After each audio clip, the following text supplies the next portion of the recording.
अस्सलाम वालेकुम। अच्छा भाई, लास्ट क्लास के अंदर हमने फायरबेस तक छोड़ा था कि फायरबेस के लिए सिर्फ सेटअप इंस्टॉल किया था और फायरबेस की कमांड और होस्टिंग यूज करनी है।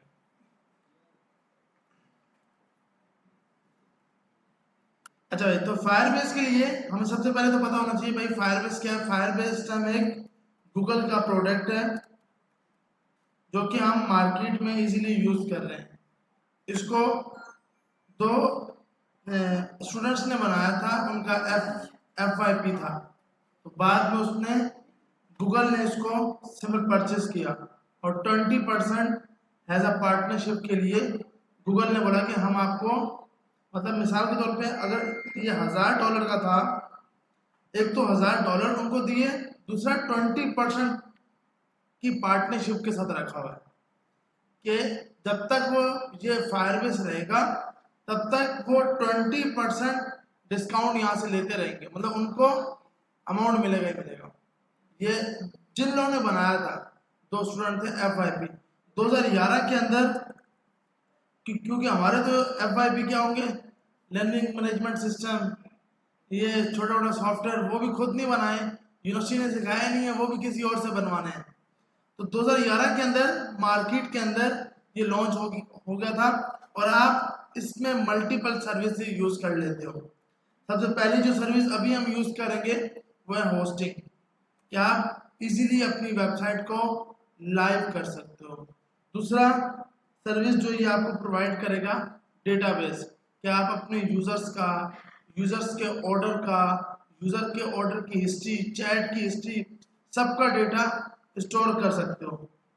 इसमें जो डेटाबेस होते हैं वो दो टाइप के होते हैं, रियल टाइम और फायर स्टोर। ये दो टाइप के डेटाबेस आपको प्रोवाइड करता है।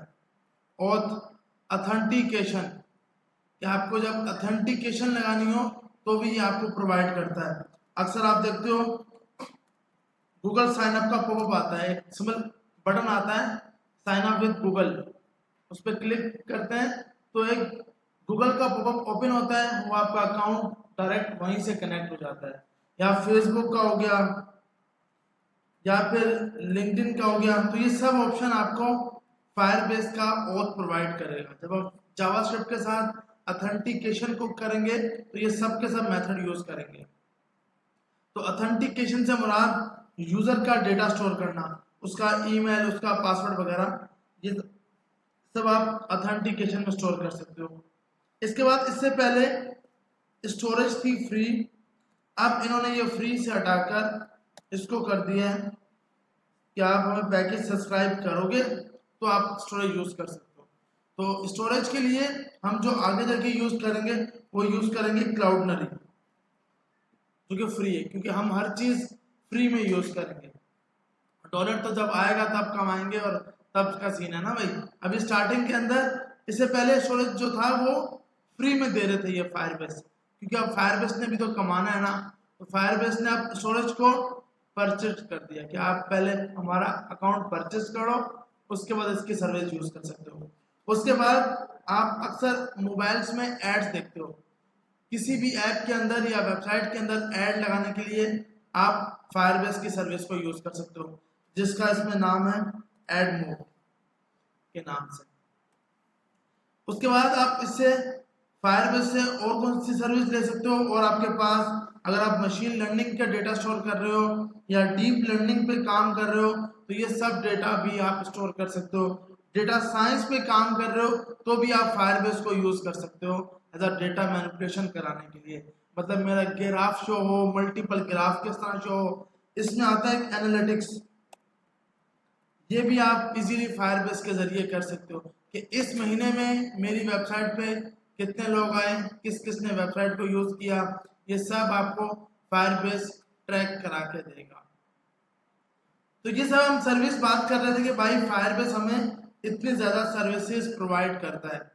इसमें सिर्फ ये वाली ऐसी है जो फ्री नहीं है, बाकी जितनी भी हैं ये सब के सब हमें फ्री में एक्सेस होती है। हाँ, डीप लर्निंग, मशीन लर्निंग, इसके लिए आपका मॉड्यूल होना चाहिए, मतलब जो मशीन लर्निंग है उसका मॉड्यूल पहले इसके बाद इंस्टॉल करवाना होता है। उसके बाद चलता है। तो फायरबेस हमने लास्ट क्लास में यूज करने के लिए हमने बात की थी कि हमें जरूरत पड़ेगी Node.js की। Node.js को आपको अपने सिस्टम में डाउनलोड करना है। Node.js एक रन टाइम इन्वायरमेंट है। Node.js जिसको आप अक्सर npm भी बोल रहे होते हो, नोड पैकेज मैनेजर।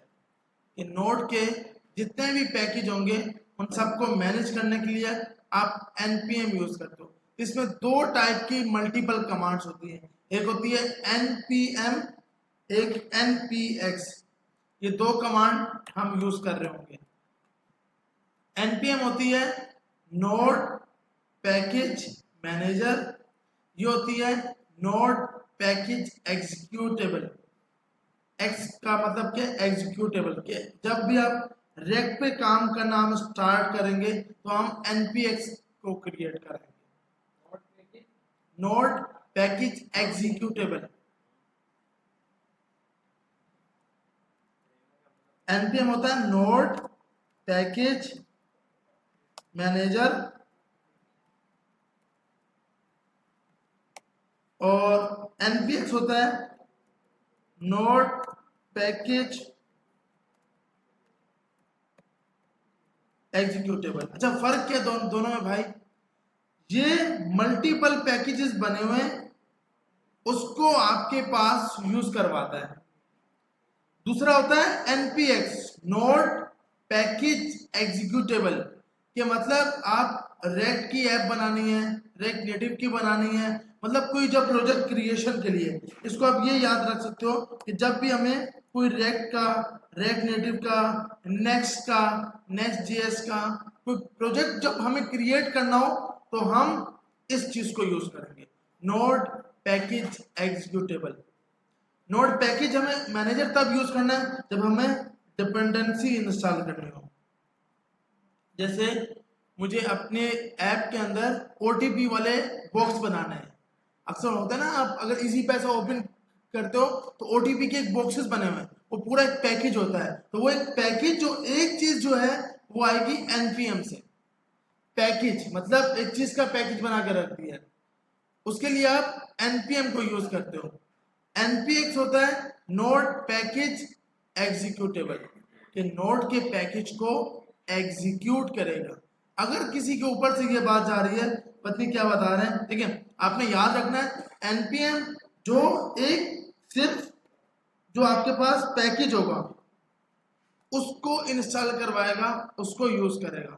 जो npx है ये पूरा प्रोजेक्ट क्रिएट करके देगा। एग्जांपल जैसे कि मैंने आपको बताई, आगे जाके हम यूज करेंगे रिएक्ट, नेक्स्ट.js या रिएक्ट नेटिव। इनके जब भी प्रोजेक्ट बनाएंगे तो हम npx के जरिए बनाएंगे। तो जो Node.js है रन टाइम इन्वायरमेंट है, इसने हमें दो कमांड दी है, एक npm और एक npx। जी जी, मतलब कोई भी एक स्पेसिफिक सिंपल काम है। अब जैसे आपने एक कोई पैकेज बना दिया कि भाई हमारे इस पैकेज को यूज करके आप यूजर के ईमेल पे कोई मेल सेंड कर सकते हैं, तो आपने वो पैकेज npm पे जाके लाइव कर दिया, तो बाकी यूजर आकर उसको यूज करेंगे। ये है कि एक पैकेज बनाया, उसको उठा के npm पे डाला, उसके बाद वो लाइव होता है, वो फिर चेक होता है, npm की टीम चेक करती है, वेरीफाई होता है, फिर आप मार्केट में बता सकते हो कि भाई हम इस पैकेज को आप यूज करो इस चीज के लिए। जबकि npx क्या है, पूरा एक प्रोजेक्ट को क्रिएट करेगा, उसका कोई हम नहीं बना सकते। ये जो मार्केट जो मतलब जो लैंग्वेज काम कर रही होगी सिर्फ वही बनाएगा। जैसे रेक का प्रोजेक्ट कैसे बनेगा, रेक नेटिव का कैसे बनेगा, नेक्स्ट का हम कोई प्रोजेक्ट नहीं बना सकते, हम मल्टीपल पैकेजेस बना सकते हैं। तो पैकेज सिंगल डिपेंडेंसी मतलब एक चीज का काम, npx पूरा प्रोजेक्ट को क्रिएट कराएगा। तो ये दो मेन कमांड्स हैं। अच्छा, तो अब हमें जरूरत क्यों पड़ रही है, क्योंकि हमें अपने सिस्टम में फायरबेस को यूज करवाना है। तो फायरबेस को यूज करवाने के लिए हम हेल्प लेंगे npm की। अब सवाल है कि सर npx की क्यों नहीं हेल्प ले रहे भाई, npm की क्यों ले रहे हैं? क्योंकि हमें सिर्फ फायरबेस एक पैकेज है, उसको अपने सिस्टम में देना है कि भाई हम ये यूज कर रहे हैं। हमें कोई प्रोजेक्ट क्रिएट नहीं करना। तो कोई भी डिपेंडेंसी इंस्टॉल करने के लिए आपकी कमांड होती है npm इंस्टॉल। आई लिखो या पूरा इंस्टॉल लिखो, ये आपकी मर्जी है। आप npm आई भी लिख सकते हो, npm इंस्टॉल भी लिख सकते हो, तो ये आप पे डिपेंड करता है। उसके बाद आपके पैकेज का नाम। अच्छा, लास्ट क्लास में सर आपने ये भी बताया था, ये क्या था, माइनस माइनस जी। माइनस माइनस जी का मतलब होता है ग्लोबल, कि पूरे के पूरे सिस्टम में। अब मसला क्या है, अगर मैं सिर्फ npm आई चलाऊंगा और डी डायरेक्टरी में रख के चलाऊंगा तो सिर्फ डी वाले फायरबेस को यूज कर पाएंगे, सी की डायरेक्टरी यूज नहीं कर पाएगी। अगर मैंने डेस्कटॉप पे रखा तो सी वाला यूज कर पाएगा यूजर, जो डी वाली डायरेक्टरी होगी वो यूज नहीं कर पाएगी। तो हम बोलते हैं माइनस माइनस जी का मकसद होता है ग्लोबल, कि पूरे के पूरे सिस्टम को पता लग जाए, कहीं पर भी खड़े हो आपको फायरबेस इजीली इंस्टॉल हो जाए। फायरबेस के लिए हमने कमांड देखी थी फायरबेस माइनस टूल्स। जैसे हर चीज के टूल होते हैं ना भाई, बाइक को खोलना कैसे, उसके मल्टीपल टूल्स हैं, यहाँ से भी खुलती है, यहाँ से भी खुलती है। तो इसमें जितने भी हैं फायरबेस के, ऑथ कैसे यूज करनी है, डेटाबेस कैसे यूज करना है, तो उसके सबके सब टूल्स, जितने भी टूल्स हैं वो सारे मेरे सिस्टम में इंस्टॉल हो जाए। ये कमांड सिर्फ आपको फर्स्ट टाइम चलानी होती है, बस मोबाइल आपका साइलेंट होना चाहिए, अगर आपको इंशाल्लाह इंस्ट्रक्टर का ही मिलेगा। तो npm install package name minus minus global. अच्छा, इसमें भी आप शॉर्टकट लिख सकते हो, माइनस माइनस जी लिखो या माइनस माइनस ग्लोबल लिखो। अगर कोई भी नहीं है लाइफ में तो टाइम बहुत ज्यादा है तो माइनस माइनस ग्लोबल पूरा लिखो। हाँ, थोड़ा सा टाइम उनको भी देना है तो सिर्फ माइनस माइनस जी लिखो, ये आप पे डिपेंड करता है। अच्छा, तो npm install minus minus global Firebase minus tools, जितने भी टूल्स हैं इन सबको यूज कर लेगा, पैकेज आपके इंस्टॉल कर लेगा। ये रहा फायरबेस माइनस टूल्स, ये एक पूरा पैकेज है जिसमें सबके सब टूल्स पड़े हैं। फायरबेस ओथ कैसे यूज करनी है, होस्टिंग कैसे यूज करनी है, मतलब सबके सब टूल्स में यूज हो जाएंगे। तो ये पैकेज का नाम है। अगर हमें सिर्फ एक डायरेक्टरी को बताना होता तो हम ये कमांड चलाते, npm install Firebase minus tools. ये था npm इंस्टॉल और पैकेज का नाम, तो पैकेज का नाम है फायरबेस। लेकिन हम चाहते हैं नहीं भाई, पूरे सिस्टम को पता लगे, तो आप माइनस माइनस ग्लोबल लगाते हो। सही भाई, यहां तक सबको समझ आ गई?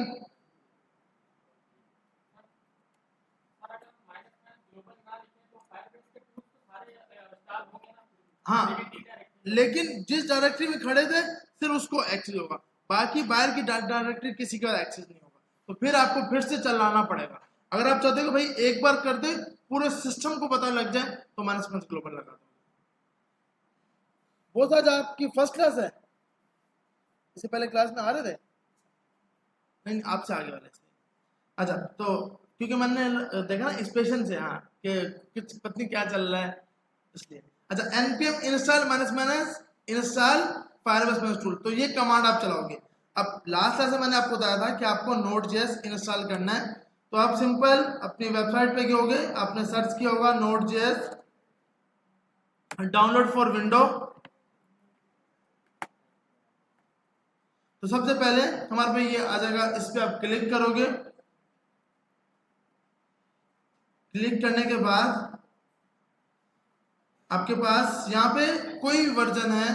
अब देखें, अभी हम स्टार्टिंग के अंदर काम कर रहे हैं तो LTS लेटेस्ट वर्जन, लेकिन कभी ऐसा भी होगा कि जो 3 साल पहले प्रोजेक्ट बना था वो अभी ओल्ड वाले npm पे चलेगा, तो क्लाइंट आपको बोलेगा भाई इसको ओल्ड वाले पे चलाओ, तो फिर आप ये नहीं करोगे, मतलब जो ओल्ड वाला था उसका पैकेज उठाओगे, उसको डाउनलोड करोगे सिस्टम के अंदर। आ रही है समझ? इसके लिए हम आगे जाके nvm यूज करेंगे, इसके लिए हम आगे जाके यूज करेंगे nvm नोड वर्जन मैनेजर, कि भाई एक ही सिस्टम में मल्टीपल वर्जन रखे जाए। मतलब एक प्रोजेक्ट है जो 3 साल पहले बना था, अब उसको अपडेट तो नहीं कर सकते, वो Node.js उसी वर्जन पे चलेगा। मिसाल के तौर पे अगर उस टाइम वर्जन था 10, तो अब वो सिर्फ 10 पे ही चल सकता है। तो उसके लिए क्या है कि आपके सिस्टम में आपको बार बार अनइंस्टॉल करना पड़ेगा, फिर नया वाला इंस्टॉल करना पड़ेगा। इसके लिए इन्होंने दिया है NVM, नोड वर्जन मैनेजर, कि आप वर्जन को भी सिस्टम में मल्टीपल वर्जन रखो और सिस्टम को बताओ आपने कौन सा यूज करना है। मतलब एक ही सिस्टम में 3 वर्जन पड़े हुए, एक 2020 वाला, 2022 वाला, 2025 वाला। अब आपने कहा भाई ये यूज करना है तो आप ये यूज करोगे। जी नहीं, इसको ना आपको ये वाली कमांड आगे जाके बताऊंगा। इसमें आप npm आगे आपका वर्जन और मैनेजमेंट यूज ये लगाएंगे कि भाई इस वर्जन को उठा लो, ये यूज कर लो। हाँ, ये पूरे सिस्टम में इसको इंस्टॉल करा देगी, क्योंकि NVM पूरे वर्जन को कंट्रोल कर रहा है। क्यों? कि आपने जो फायरबेस इंस्टॉल करवाया वो ग्लोबल इंस्टॉल करवाया, पूरे सिस्टम के पास एक्सेस है। तो अब आपने यहाँ पर आकर डाउनलोड करना है। तो इसमें आपके पास सबके पास मेरे ख्याल विंडो ही होगी, तो आपके पास विंडो पे आप यहाँ क्लिक कर दोगे। इसकी फाइल एक्सटेंशन होती है .msi, इस पे आप क्लिक करोगे, ये आपके पास डाउनलोड हो जाएगा। तो इस टाइम जो इसका वर्जन है वो है 22 Node.js का। तो सिंपल आपने इस सॉफ्टवेयर को डाउनलोड कर लिया यहां से जाकर, उसके बाद आप सिंपल इंस्टॉल करोगे नेक्स्ट नेक्स्ट की कमांड चलाकर। सिंपल आप इस पर क्लिक करोगे। हाँ, मतलब क्योंकि कोई भी करंट जो LTS जो आपको बोल रहा होगा ना, LTS की लेटेस्ट वाली आप उठाओगे, वो आप यहाँ पे। अब ये बोल रहा है भाई पहले से आपके सिस्टम में इंस्टॉल हुई पड़ी है, तो अब हम दोबारा से इंस्टॉल नहीं करते। लेकिन आप लोगों के पास जिसने अब तक नहीं किया उसमें नेक्स्ट नेक्स्ट नेक्स्ट का ऑप्शन आ रहा होगा। इस पे देखें, अगर किसी सिस्टम पे देखना ना कि हुआ पड़ा है या नहीं हुआ पड़ा, यहां सर्च करें विंडो पे क्लिक करें, देखिए CMD का फुल फॉर्म है कमांड लाइन इंटरफेस, कि आप कमांड से बात करना चाह रहे हो। नोड माइनस वर्जन ये लिखें और चेक करें। अगर आउटपुट आ रहा है तो इसका मतलब आपके सिस्टम के अंदर ये पहले से इंस्टॉल हुआ पड़ा है, आपको करने की जरूरत नहीं है। अगर नहीं आ रहा तो उसका मतलब अभी आपके पास अब अच्छा, किसी के पास एक लाइन आएगी, किसी का 2 लाइनें आएंगी, तो ये नहीं कि सर के पास एक लाइन आई है और सर के पास 22 आया है तो हमारे 22 होना चाहिए, लाजमी नहीं है। जो सिस्टम में हुआ पड़ा है वो काम चल जाएगा। हाँ, मतलब ये आ जाएगा आपका वर्जन, कौन सा वर्जन उसने उठाया हुआ, बस भले 22 हो 25 हो कोई भी हो। सही है भाई?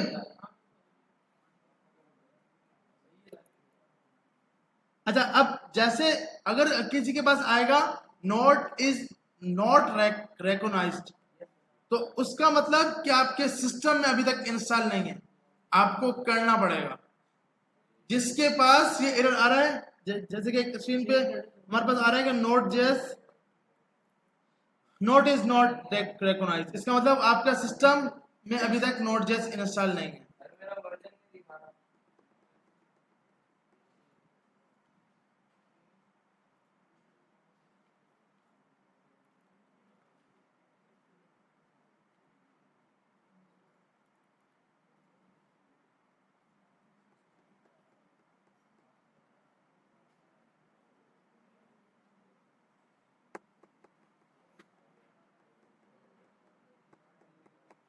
सर नोट नहीं, NOTE नहीं, NODE।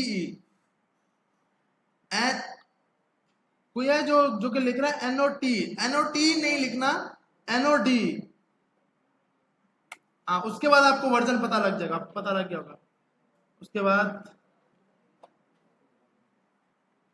नोट तो हम खुद कमाएंगे ना, ये थोड़ी देगा, नोट कमाएंगे।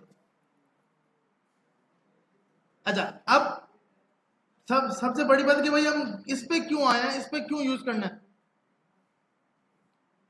इसको यूज करने की वजह, सबसे बड़ी वजह ये है कि भैया देखिए, आप जो फायरबेस मैनेज टूल्स की कमांड चला रहे हैं ना, आगे .user स्पेन मत लिखें। पीसी नंबर 8 पे जो बैठे हुए हैं, जो VS कोड से कर रहे हैं ना, वहां पे लिखा है npm install global firebase -tools, उसके बाद .user, हाँ बस सेट है। ये मत लिखें, क्योंकि वरना नहीं तो ये सिस्टम को यूजर के साथ एक्सेस करा लेगा। और फिर आप बोलेंगे सर वो आपने तो सही बताया था, मसला हो गया कुछ। अच्छा, तो अब ये हम सिंपल इंस्टॉल क्यों कर रहे हैं? क्योंकि भाई गिटहब पे कोड पुश करना एक मुश्किल है। Git add, git comment, sir वो समझ ही नहीं आता। पत्नी 3-4 बार वीडियो भी देख ली, आपकी भी देख ली, मल्टीपल लोगों की भी देख ली, फिर भी समझ नहीं आती। तो इसका हल ये है कि फायरबेस इजीली होस्टिंग में हमारी हेल्प करेगा। लेकिन एक नुकसान ये है कि हम अपना कोड सेव नहीं कर पाएंगे। विंडो चली गई तो फायरबेस पे आउटपुट तो रहेगा, उसका कोड नहीं मिलेगा।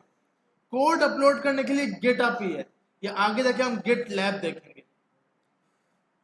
तो कोड जो अपलोड होगा वो गिटहब पे ही होगा। फायरबेस होस्टिंग के लिए हम फायरबेस यूज कर रहे हैं, सिर्फ होस्ट करेगा वेबसाइट को। अच्छा, तो आप यहां पर आए, आपने कमांड चलाई npm install -global firebase -tools।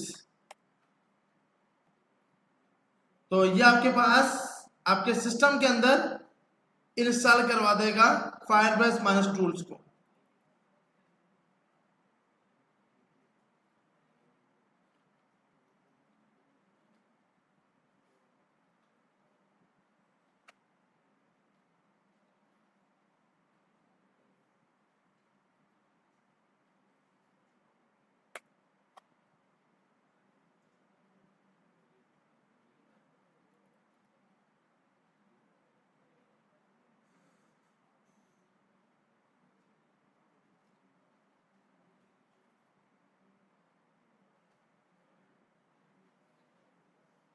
अच्छा, अगर किसी का रुक मतलब यूं करके ये जो है जो घूम रहा है, सर के पास तो बड़ा स्पीड से घूम रहा है, हमारे पास तो वो स्लो स्लो चल रहा है। टेंशन नहीं है, वो अपने हिसाब से कॉन्फ़िगरेशन कर रहा है आपके लिए, तो थोड़ा सा उसको टाइम दें। क्योंकि मेरे पास हुआ पड़ा है, ये डायरेक्ट सिर्फ इसीलिए इतनी स्पीड में चल रहा है। आपके पास थोड़ा सा टाइम लेगा। और अगर किसी के पास ये आ रही है, वार्निंग आ रही है, एनपीएम पीसी नंबर 29 पे वार्निंग आ रही है, एनपीएम वार्निंग डेप्रिकेटेड वाली, तो उसमें टेंशन नहीं लेनी कि सर के पास तो आए नहीं, मेरे पास तो आ रहा है, इसमें मसला नहीं है। सिर्फ क्या है कि जो अभी नोड का पैकेज का वर्जन है वो मैच नहीं हुआ। अच्छा, आपके पास उसके बाद वही पीसी नंबर 29 पे हो गया होगा, हो गया एनपीएम।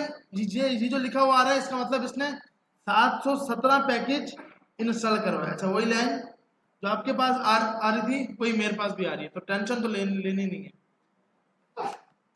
तो आपके पास पीसी नंबर 29 पे हो गया है, इस पर टेंशन नहीं है बॉस।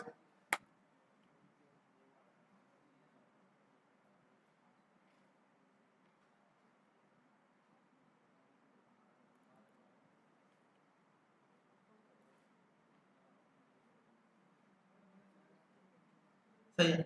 अच्छा, अब एक चीज, अच्छा अब मेरे पास कुछ इस टाइप का आ रहा है, यूं का शो हो रहा है, सही है भैया। और बहुत सी स्क्रीन्स हैं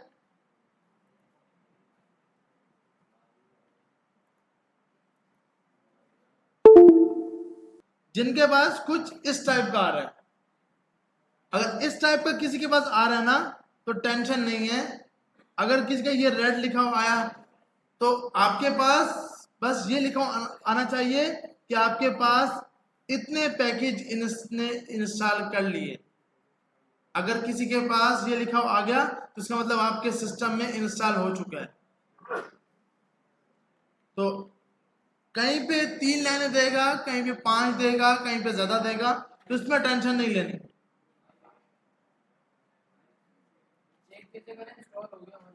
ये बता रहा हूं।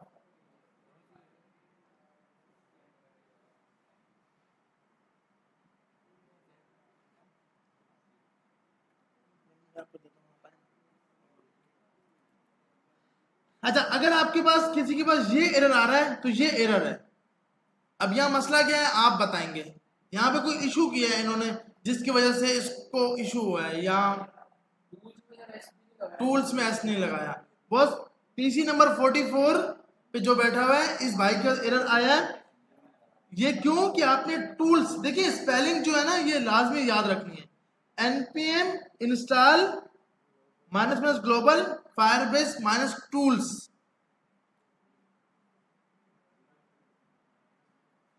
एस लगा दें आगे, टूल्स के आगे, बस अब हो जाएगा।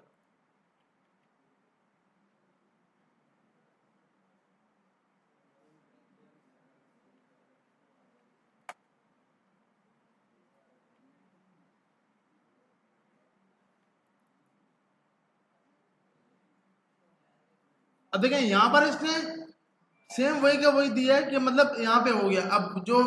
अब किसी के पास अब वो 7 वाली की स्क्रीन देखेगा, मेरे पास 3 लाइनें आ रही हैं, तेरे पास 5 लाइनें आ रही हैं, इसका मतलब मसला है। वो मसला नहीं है, बस ये एरर नहीं आना चाहिए। ये ना ये लफ्ज एरर जो है ना, ये नहीं लिखा होना आना चाहिए।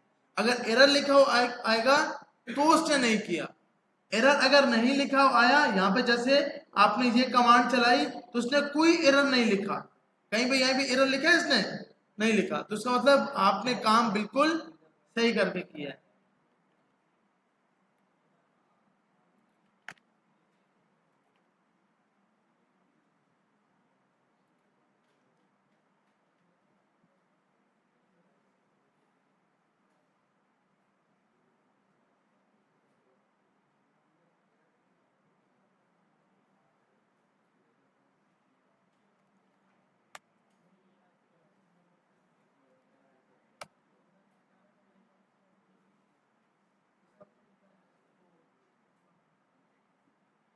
अच्छा भाई, अब हमें ये चेक करना है कि भाई हमारे सिस्टम में सही करके हुआ भी है या नहीं।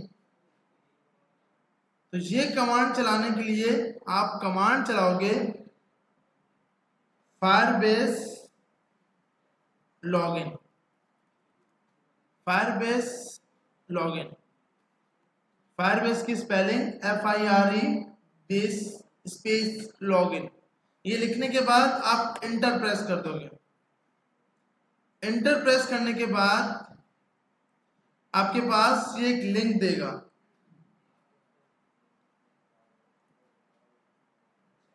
अच्छा, अब मेरे पास क्योंकि ये पहले से लॉगिन है तो उसने लिंक नहीं दी। पहले मैं इसको लॉग आउट करता हूं ताकि हम भी आपके साथ पहुंच जाएं।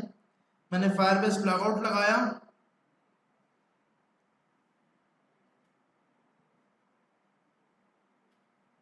क्योंकि अगर लॉगिन होगा तो पहले बोलेगा भाई ऑलरेडी लॉगिन, आप इस नेटवर्क से पहले से लॉगिन हो। तो अब आप कमांड चलाओगे फायरबेस लॉगिन। ये चलाने के बाद आपके पास ये एक लिंक आपको प्रोवाइड कर रहा होगा। बिल्कुल, ये आपके पास ये आएगा कि क्या आप इनेबल करना चाहते हो। आपने बोला अभी के लिए तो नहीं, कि भाई हम सब कोड खुद चैट जीपीटी या जेमिनी की जरूरत नहीं, हम सब कुछ खुद ही करेंगे। वाई प्रेस किया, ओ नो, एन प्रेस किया, एन लिखकर इंटर कर दिया और यहां पर आकर वाई कर दिया। अगर यस कर दिया तो इशू नहीं है, सही है भाई, वहां से भी हेल्प लेंगे, यहां से भी हेल्प लेंगे, मसला नहीं। अच्छा, तो आपने यहां पर आकर वाई लिखा और एंटर कर दिया। वाई लिखने के बाद ये एक आपका लिंक लेके आएगा और इस लिंक को ब्राउजर पे लेके चला जाएगा, रीडायरेक्ट कर देगा। रीडायरेक्ट करने के बाद अगर किसी के पास अभी तक नहीं हुआ तो सिंपल आपने क्या करना है, फायरबेस लॉगिन किया। फायरबेस लॉगिन करने के बाद तो आप हाँ उस पर आप क्लिक करेंगे। एक मिनट बता रहा हूं, आपने क्या भाई इनेबल नहीं करना,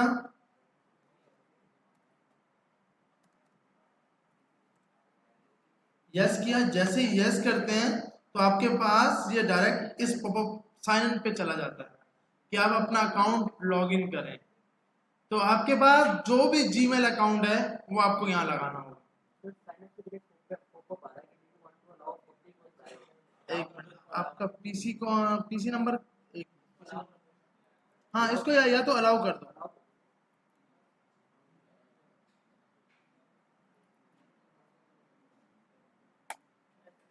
अच्छा, तो अब आपको बता रहा है कि भाई कौन सा अकाउंट सिलेक्ट करना है। हमने कहा भाई ये अकाउंट नहीं है अभी, क्योंकि इस पे हम फायरबेस इतने यूज कर चुके हैं कि लिमिट फुल हो चुकी है। तो हमने बोला भाई दूसरा कोई अकाउंट पकड़ते हैं। आपको ये करने की जरूरत नहीं है, आप अपना डायरेक्ट ईमेल पासवर्ड लगाओगे।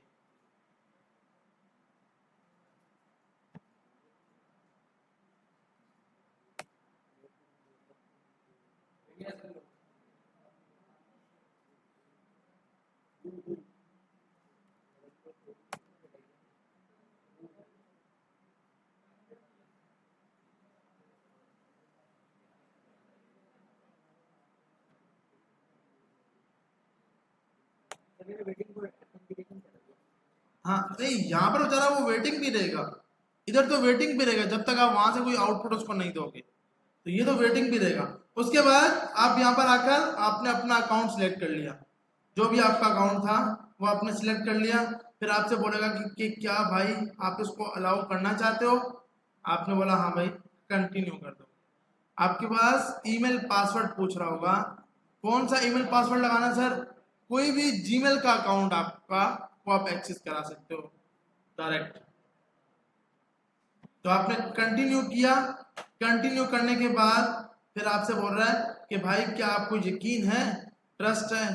हमने बोला सिलानी भी यकीन नहीं रहा आप, तो यहाँ तो वैसे ही होना चाहिए कि ना गूगल की प्रॉपर्टी है तो मसला नहीं है, अलाउ कर दे। हाँ तो यहाँ पर भी आपने अलाउ कर दिया। उसके बाद ये आपको इस टाइप का दिखाएगा और आउटपुट के अंदर ये अपने पास जो वेटिंग था उसमें दिखा देगा कि आप सक्सेसफुली लॉगिन हो गए हो इस ईमेल से। सही है भाई, यहां तक सबको समझ आ गया? अब ये आपको एक बार, अब मुझे अगर अकाउंट चेंज करना है तो फायरबेस लॉगआउट, फायरबेस लॉगिन, ये सिंपल कमांड चलानी है। जब आप क्लास ऑफ करोगे तो उससे पहले फायरबेस लॉगआउट करके जाओगे। जो जो अभी अपने अपने यहाँ हमारे सिस्टम पे एक्सेस कर रहे हैं वो फायरबेस लॉगआउट की कमांड चलाएंगे। उस कमांड को चलाने के लिए कमांड है Firebase splash space space logout.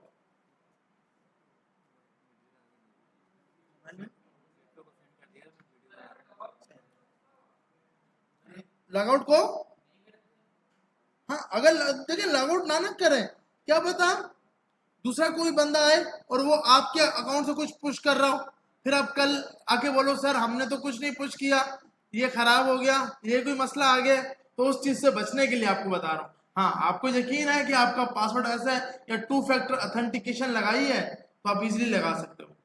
तो आपने यहाँ पर जाकर फायरबेस लॉगआउट चला देना। अभी मैं तो नहीं चलाऊंगा वरना फिर से मुझे लॉगिन वाला प्रोसेस चलाना पड़ेगा। तो ये आपने कर लिया। अच्छा अब ये स्टेप आपको एक बार करना है, एक बार कर लिया, अब सिर्फ आपको दो कमांड चलानी है। वहां पर तो इतनी ज्यादा थी, यहां आपको दो कमांड चलानी है, फायरबेस इनिट, फायरबेस डिप्लॉय, बस और कुछ भी नहीं करना। वहां पे git add dot, git init, git command वो लिख लिख के पागल हो गए थे और याद भी की थी फिर भी याद नहीं हुई, पता नहीं कौन कौन सी कमांड चलानी है।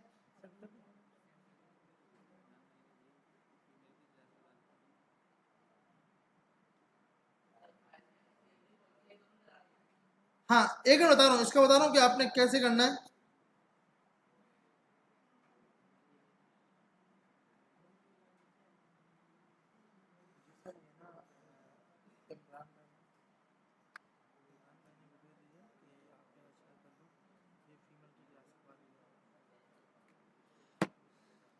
अच्छा भाई तो और हम इस साइड पे आने की वजह भी यही है कि हम फायरबेस इसीलिए यूज कर रहे हैं कि बहुत इजी है बनिस्बत गेटअप से। तो आपको ये दो कमांड चलानी है।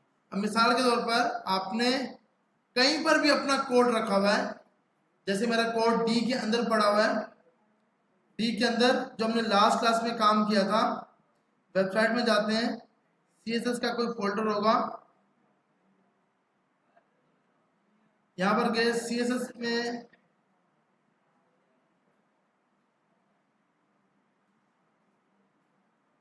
तुम्हारे पास सीएसएस क्लासेस, और ये हमने लास्ट क्लास में कुछ काम किया था।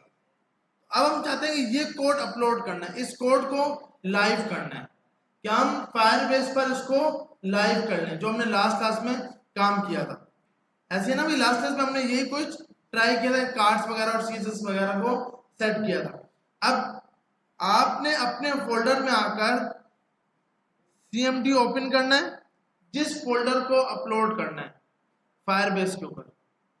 ये करने से पहले आप इधर आओगे, इधर आके लिखोगे अपने गूगल के ऊपर जिस जीमेल से आप लॉगिन हुए हो, उसके बाद आप आके लिखोगे फायरबेस कंसोल,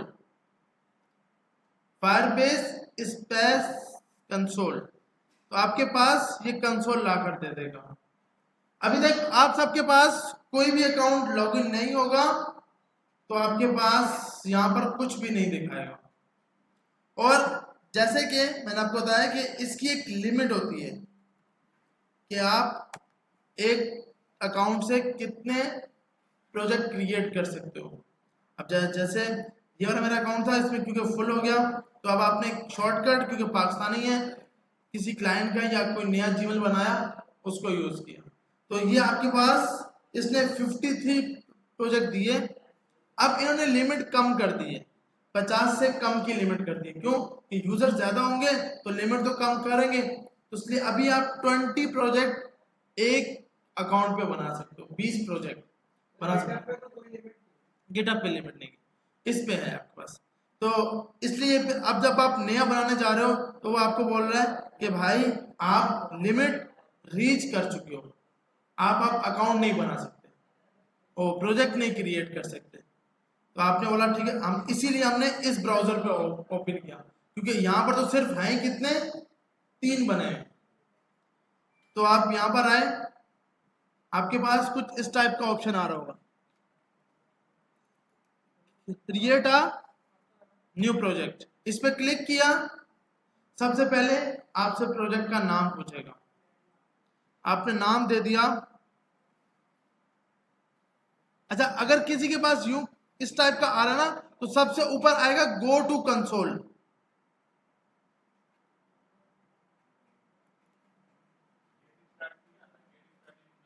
हाँ, गेट स्टार्टेड पे क्लिक कर रहे हैं।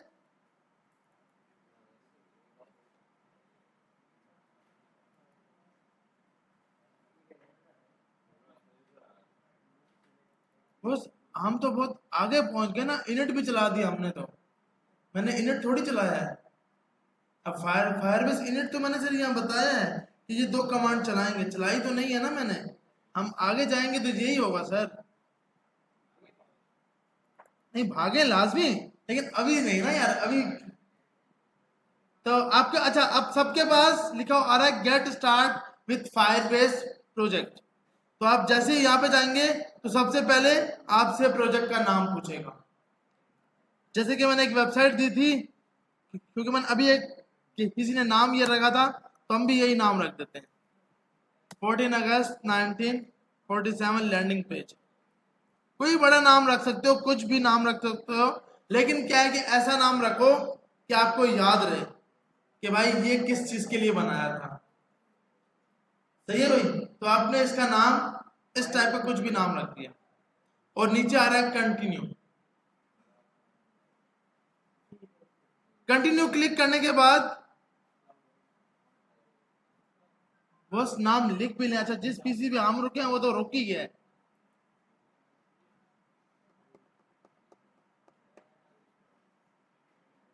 PC number 28 sir. अब हाँ, ये तो इसमें बोल रहे हैं 4 स्पेलिंग लिखे हैं, आप पूरी स्पेलिंग लिखे, कम से कम 4 लेटर होने चाहिए। वापसी फोल्डर में कहाँ चले गए 28 पीसी। हाँ, यहाँ पे नाम लिखे, कुछ भी नाम लिखे। हाँ, बस सही, इंडेक्स सही है। और नीचे आ रहा होगा I accept the Firebase terms, इस पे क्लिक करें। क्लिक करने के बाद आपके पास कुछ इस टाइप की स्क्रीन आएगी, तो इसको आप यहाँ पे जाके डिसेबल कर दोगे, ये वाला ऑप्शन डिसेबल कर दोगे। वरना क्या है कि कुछ दिनों बाद जैसे चैट जीपीटी बोलता है ना कि आप हमें पेड वर्जन यूज करो, ये भी फिर बोलेगा पेड वाला यूज करो। तो आपको डिसेबल करना है कि नहीं, अभी तो कमाया ही नहीं है, अब तो सर सिलानी को दे रहे हैं। तो इसको आपने डिसेबल किया, और उसके बाद नीचे आकर कंटिन्यू पे क्लिक कर दिया।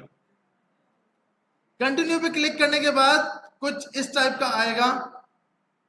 इसको भी आप अभी के लिए ये एनालिटिक्स हैं कि आपके प्रोजेक्ट की एनालिटिक्स बताएं, कितने यूजर आए, कितनी एंगेजमेंट हुई, इसको आपने रखा रहने दो और कंटिन्यू। जब आप ये रहने दोगे ना तो ये आपसे फिर अकाउंट पूछेगा, किस अकाउंट पे है, तो एक लंबी पंचायत है, आपने इसको डिसेबल करना है लाजमी, इसको भी डिसेबल करना है, ऑप्शन नंबर 3 जो मैं आपको बता रहा हूं। और उसके बाद आप क्रिएट प्रोजेक्ट कर दोगे। क्रिएट प्रोजेक्ट के बाद आपके पास, अच्छा इस नाम से, क्योंकि हमसे पहले किसी ने बना लिया है तो अब ये बोल रहा है कि भाई इस नाम से पहले से बना हुआ है। भाई हमारी कॉपी तो नहीं ना करनी यार, हमें तो बनाने देना है ना। चले हम नया कुछ नाम रख लेते हैं, हम रखते हैं लैंडिंग पेज। अब ये नाम मत रखिएगा,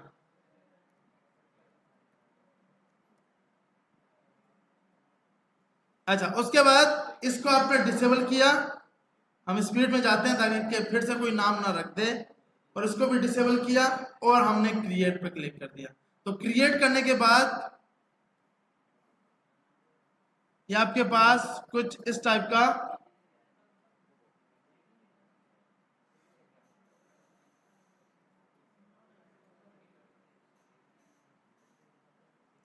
शो करा देगा, और नीचे एक बटन आ रहा होगा कंटिन्यू का, और कंटिन्यू पे जैसे ही आप क्लिक करोगे तो आपके लिए ये डैशबोर्ड खोल देगा, जिसमें आपका पूरा एक लैंडिंग पेज इसने बना दिया, जिसके अंदर बहुत से ऑप्शन है। आप एंड्रॉयड के लिए यूज करना चाहते हो, iOS के लिए यूज करना चाहते हो, वेब के लिए यूज करना चाहते हो, ये सब ऑप्शन हम आगे जाके देखेंगे। जैसे कि मैंने आपको बताया कि हम अभी सिर्फ क्या यूज कर रहे हैं, होस्टिंग। ये आपको मल्टीपल सर्विसेज देता है, जिसके अंदर अथेंटिकेशन, डेटा वेटा ये सब होते हैं। तो आपने यहां पर आकर एक सिंपल क्या किया, नया प्रोजेक्ट क्रिएट कर दिया। यहां तक सबका हो गया। बस नीचे जिसने इंडेक्स नाम रखा है नीचे कंटिन्यू आ रहा है, क्लिक कर लें, हाँ अब सेट है। तो सबके पास तकरीबन प्रोजेक्ट क्रिएट हो गया।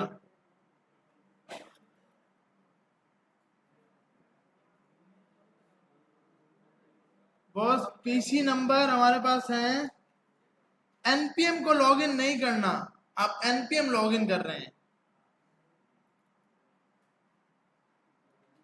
पीसी नंबर है 26, जो कमांड चला रहे हैं npm space login. Sir npm को आप लॉगिन नहीं कराएंगे, npm तो अभी हमने देखा ही नहीं है, फायरबेस लॉगिन बोला है। कमांड्स आप याद रखें, इसको लॉगिन नहीं करना आपको। फायरबेस हाँ लिखे, हाँ लॉगिन, ये कमांड चलानी है सर आपको, फायरबेस लॉगिन, npm लॉगिन नहीं।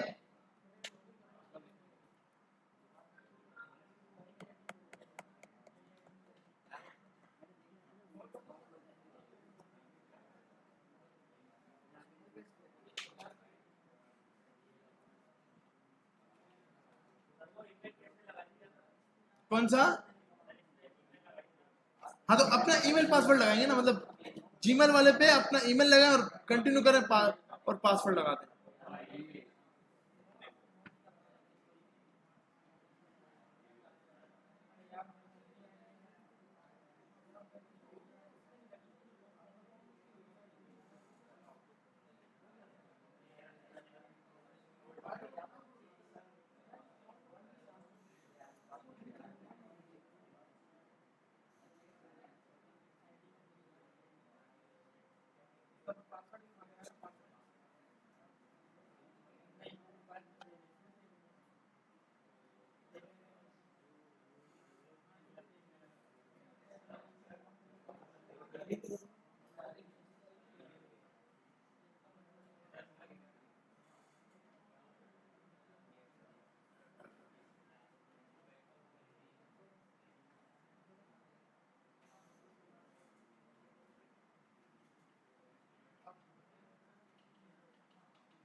अच्छा भाई, तो तकरीबन सबके पास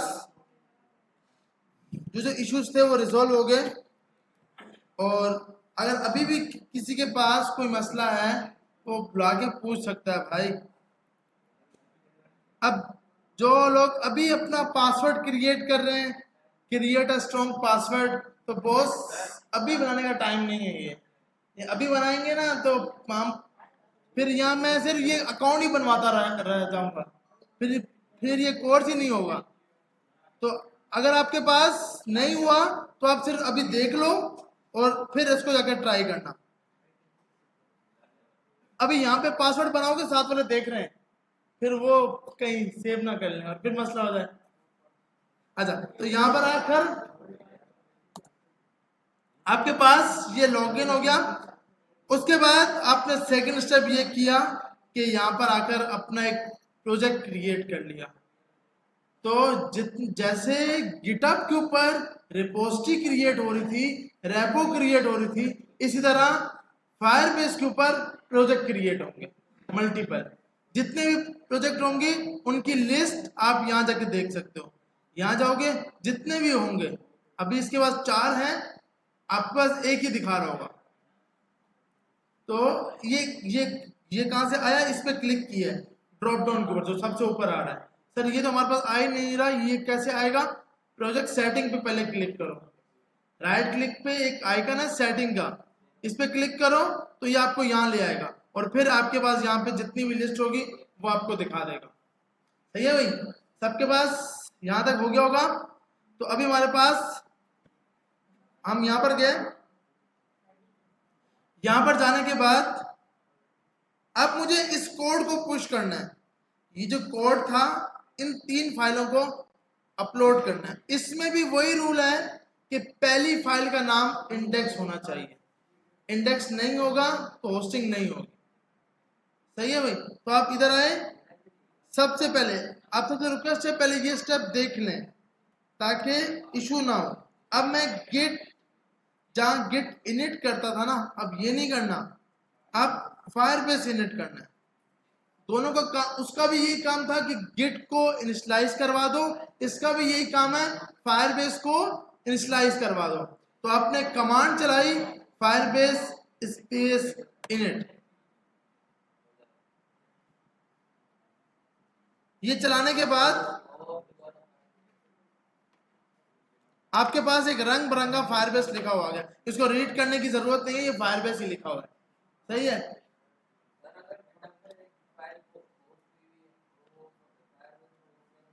हो जाएगी।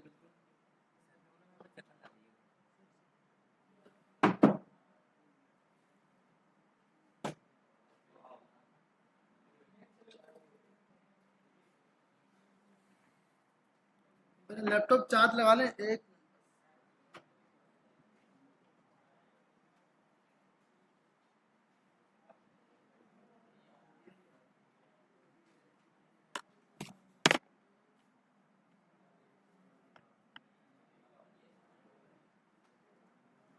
अच्छा भाई, तो आपके पास कुछ इस टाइप का प्रोसेस आ रहा है। यहां पर जाकर आपने बाय प्रेस कर देना है। बाय प्रेस करने के बाद इंटर प्रेस कर दिया, सिंपल। अगर अभी भी कोई पीछे था, मैं ये दोबारा से कमांड चला रहा हूं, आपने चलाई होगी फायरबेस इनिट। अगर कोई अभी भी पीछे है तो पहले ये स्टेप देख लो, ये बहुत जरूरी है। आपसे पूछ रहा है भाई रेडी हो या नहीं, बोलो आधा घंटा हो गया, रेडी ही है। वाई प्रेस करो, वाई प्रेस करने के बाद इंटर कर देना। टाइम बहुत ज्यादा है तो यस भी लिख सकते हैं, टाइम बहुत ज्यादा है यस नो, ये परेशान होगा बेचारा, ऐसा नहीं करना। टाइम बहुत ज्यादा है यस भी लिखना है नो भी लिखना है, ऐसा नहीं, या तो यस या वाई, कोई भी एक लफ्ज आप लिख सकते हो। फिर ये आपसे पूछ रहा है भाई आपको क्या चीज यूज करनी है, अप एंड डाउन कि एरो से ये ऊपर और नीचे मूव होगा। इसमें से आपको सिलेक्ट करना है, ये आप देख लें होस्टिंग वाला। अब होस्टिंग आती है 2, जब हम ऐप में जाएंगे तो ऐप की होस्टिंग, अभी हम ये वाली होस्टिंग करेंगे जिसमें लिखा है configure files for Firebase hosting and optionally setup GitHub action, कि आप गिटहब एक्शन से भी इजीली अपलोड करा सकते हो। सिंपल अप एंड डाउन से आपकी की से मूव होगा। सिलेक्ट कैसे होगा, स्पेस के बटन पे, जिसको सिलेक्ट करना है वहां जाके स्पेस कर देना है। एक से ज्यादा सिलेक्ट हो सकते हैं, अभी आपने सिर्फ ये वाला सिलेक्ट करना है। जी कि भाई हम ये काम कर रहे हैं, मतलब ये आपसे पूछ रहा है आप फायरबेस का कौन सा फीचर यूज करना चाहते हो, और वो आपको बता रहा है कि आपने क्या करना है, स्पेस से सिलेक्ट करना है और इंटर करके अपनी चॉइस को कंफर्म कराना है। तो आपने सिंपल क्या करना है, अप एंड डाउन की कीज से ऊपर नीचे ये मूव हो जाएगा। जिसको सिलेक्ट करना है स्पेस, अगर गलती से कोई गलत सिलेक्ट हो जाए तो स्पेस से हटा भी सकते हैं। स्पेस से हट भी जाएगा, स्पेस से सिलेक्ट भी हो जाएगा, तो टेंशन नहीं है। तो सर का तो सिलेक्ट हो गया, अब मैं कैसे सिलेक्ट करूं? तो भाई स्पेस ही दबाओ, खत्म। तो स्टार का मकसद ये सिलेक्ट हो गया है, और अभी हमें होस्टिंग ही करनी है। तो अभी थोड़ा सा मुश्किल लग रहा है, अब लग रहा होगा गिटअप इजी है, लेकिन ये कमांड सिर्फ इसकी दो हैं, तो ये बहुत इजी है। पहली कमांड फायरबेस इनिट चलाई, यस किया, और एरो की की से बता दिया कि हमें होस्टिंग करनी है। ये सिलेक्ट करने के बाद इंटर प्रेस कर दिया। इंटर प्रेस करने के बाद आपके पास तीन ऑप्शन दिखा रहा है, use an existing project, create a new, या आप अपने गूगल क्लाउड से ये जो हमने प्रोजेक्ट यहां बनाया था, हम चाहते हैं कि इसको उठाए, जो हमने यहाँ पे बनाया था ना भाई, उसको उठाए। तो आपने फर्स्ट ऑप्शन सेलेक्ट करना है। कौन सा करना है? फर्स्ट वाला, यूज एन एग्जिस्टिंग प्रोजेक्ट। ये जैसे का सिलेक्ट है वैसे का वैसा रहने देना है और इंटर कर देना है। तो आपके जितने भी प्रोजेक्ट होंगे ये उठा के ले आएगा। अब आपने जो नाम लिखा था, ये आपको नाम कैसे पता लगेगा?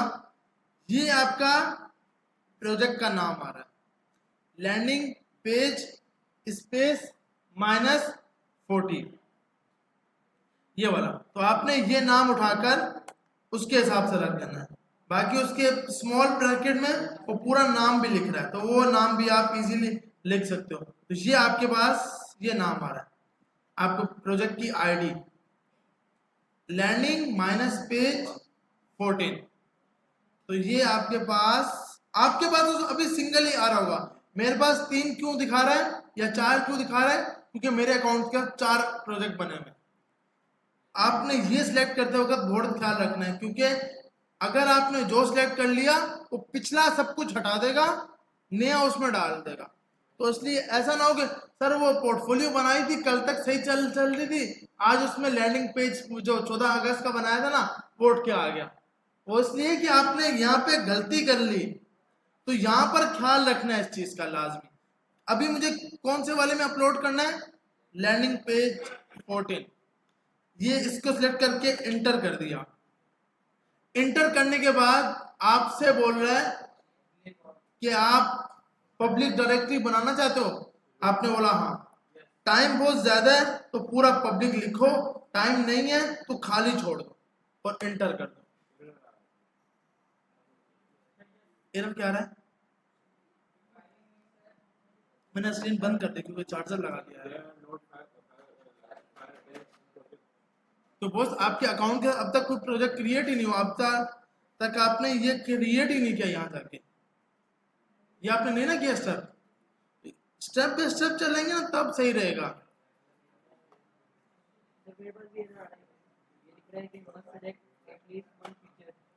हाँ, तो आपने ऊपर फीचर सिलेक्ट नहीं किया। जो फीचर सिलेक्ट करना था ना, आप अगर किसी के पास ये इश्यू आ रहे हैं तो कंट्रोल C करो। एक मिनट आ रहा। आपने फायरबेस देखें, फायरबेस इनिट चलाया, पहले स्टेप देख लें, फिर टाइम दूंगा करने के लिए। पहले देखें कि हमें करना क्या चाह रहा हूँ भाई। वाई प्रेस किया, इंटर कर दिया।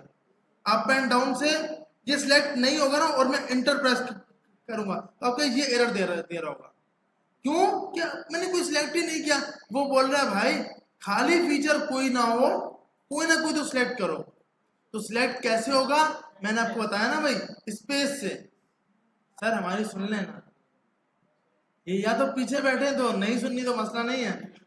तो अभी मैं ये करवा रहा हूँ ना, ये पहले कर लें, फिर टाइम दूंगा। एक एक के पास जिसके बाद इशू आएगा बताऊंगा। पहले ये सिंपल ट्राई कर लें जो हम करना चाह रहे हैं। पहली कमांड चलाई फायरबेस इनिट, क्योंकि आप चीज को सही नहीं समझोगे मुश्किल रहेगी आपके लिए। फिर साथ वाले ने पूछा हाँ ये तू सही बोल रहा है, ये सही बोल रहा है, पत्नी सही बोल भी रहा है या नहीं। अच्छा, तो वाई प्रेस कर दिया। इसके बाद लाजमी आपको सिलेक्ट करवाना है कौन सा? होस्टिंग वाला। स्पेस को प्रेस कर दिया और उसके बाद आपने इंटर कर दिया। फिर आपसे पूछ रहा है कि आप एग्जिस्टिंग प्रोजेक्ट पे चाहते हो? आपने बोला हाँ भाई। एग्जिस्टिंग का मतलब पहले से फायरबेस क्लाउड पे हम बना चुके हैं और यहाँ पर उसको मंगाएंगे। सर ये भी तो कर सकते थे, इस पे फिर आपको आईडी देनी पड़ेगी, नाम देना पड़ेगा, तो एक लंबी पंचायत है। तो हम पहले वहां पे बनाएंगे फिर उसको यहाँ मंगाएंगे। आप बोलेंगे यूज एन एग्जिस्टिंग, तो जो भी आपका प्रोजेक्ट था उसको आप सिलेक्ट करा देंगे। अब जैसे मेरे पास था लैंडिंग पेज, मैंने इस पर क्लिक करके एंटर कर दिया। एंटर करने के बाद आपसे ये पूछ रहा है कि आपकी पब्लिक डायरेक्टरी है, आपने बोला हाँ। यहाँ पर आपको कुछ भी लिखने की जरूरत नहीं है, एंटर प्रेस कर दिया। उसके बाद सिंगल पेज एप्लीकेशन है, हमने कहा यस, वाई प्रेस कर दिया, वाई लिख दिया। वाई लिखने के बाद एंटर कर दिया। क्या आप गिटअप पे भी होस्टिंग करना चाहते हैं? आप बोलोगे उसी से तो बच के आ रहा हूं, तो आप नो करोगे। ये आपको बोल रहा है setup automatically build and deploy with GitHub, ये खुद ब खुद सेटिंग करेगा, लेकिन फिर भी कोड तो उसको देना पड़ेगा ना। अब कोड अपलोड करने के लिए कमांड चाहिए, वही तो नहीं आ रही, इसीलिए तो यहाँ आए हैं। तो इसलिए आपने वाई प्रेस कर दिया कि और नो प्रेस, एन प्रेस कर दिया कि नहीं भाई तोबा तोबा। इंटर कर दिया। इंटर करने के बाद आपके पास कुछ मेन फाइलें बन गई। ये इसकी बहुत जरूरी फाइलें हैं, फायरबेस माइनस जेसन। इस फोल्डर में पहले आपको सिर्फ 3 फाइलें नजर आ रही थी, एक इंडेक्स, एक स्टाइल और एक एसिड का फोल्डर। अब इसने क्या किया, एक पब्लिक की डायरेक्टरी बनाई और मल्टीपल फाइलें आपके साथ बना दी। अब अगर आपने अपना जितना भी कोड है, जो आपका अपना कोड है, वो आपने कहाँ रखना है, पब्लिक के अंदर जाके रखना है। जितना भी आपका अपना कोड है, CSS की फाइलें, HTML की फाइलें, जितना पूरा प्रोजेक्ट है ऊपर उठा के किसके अंदर रखना है, पब्लिक के अंदर। अभी आप इस फाइल को ओपन करोगे तो आपके पास कुछ ये देगा, वेलकम फायरबेस होस्टिंग सेटअप। हमें क्या करना है, हमें पता है पहली फाइल का नाम क्या होना चाहिए, इंडेक्स। हमने बोला ये मेरी 3 फाइलें हैं, इंडेक्स है, स्टाइल है और एसिड का फोल्डर है। इन तीनों को उठाया, Ctrl+X और इसके अंदर आकर पेस्ट कर दिया। पेस्ट करने के बाद आपसे बोल रहा है कि भाई एक फाइल का नाम मैच हो रहा है, क्या आपने रिप्लेस करना है? आपने बोला हाँ। स्किप नहीं करना, स्किप से क्या होगा कि वो उसी फाइल को रखेगा, इंडेक्स वाली को उठाएगा नहीं। आपने रिप्लेस करना है लाजमी। रिप्लेस कर दिया। अब क्या होगा, अब एक बार इसको चेक कर लेना है कि हाँ भाई ये फाइल वही है ना जिसको मैं चाह रहा हूँ ये होस्ट हो जाए। आपने बोला हाँ भाई। उसके बाद आप वापसी इधर आए, इधर आकर आपने कमांड चला दी फायरबेस डिप्लॉय। अपना पूरा कोड सिंपल पब्लिक के अंदर रखकर, उसके बाद मतलब कॉपी करके आपने अपने पब्लिक के फोल्डर के अंदर रखकर फायरबेस डिप्लॉय चलाई। फायरबेस डिप्लॉय चलाने के बाद ये कुछ टाइम लेगा और उसके बाद आपकी होस्टिंग करा देगा। अब इसमें हमें GH-पेजेस, ब्रांच का नाम क्या होना चाहिए, स्मॉल होना चाहिए, कोड कैसे पुश होगा कैसे नहीं होगा, ये सब से जान छूट गई।